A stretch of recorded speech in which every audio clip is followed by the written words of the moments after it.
पृथ्वी अंतरंग या विषयावर चर्चा करताना आपण पृथ्वीच्या विविध पैलूंवर आणि तिच्या आंतरिक रचनेवर लक्ष केंद्रित करू शकतो।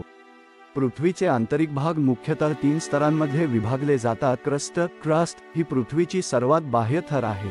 हे थर सुमारे 5 ते 70 किलोमीटर जाड आहे आणि यामध्ये महाद्वीपे, खंड आणि महासागर यांचा समावेश आहे। मॅन्टल क्रस्टच्या खाली मॅन्टल आहे, जो सुमारे 2900 किलोमीटर जाड आहे।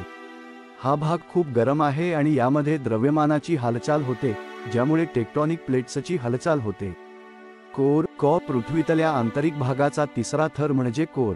यामध्ये बाह्य कोर, लिक्विड आणि अंतर्गत कोर, सॉलिड यांचा समावेश आहे। बाह्य कोर लोह आणि निकेल याने बनलेला आहे, तर अंतर्गत कोर घन स्वरूपात आहे। पृथ्वीच्या आंतरिक रचनेचा अभ्यास भूगर्भशास्त्राच्या माध्यमातून केला जातो। यामध्ये भूकंप, ज्वालामुखी आणि इतर भूगर्भीय क्रियांचा अभ्यास केला जातो। या सर्व गोष्टी पृथ्वीच्या आंतरिक संरचनेची माहिती देतात।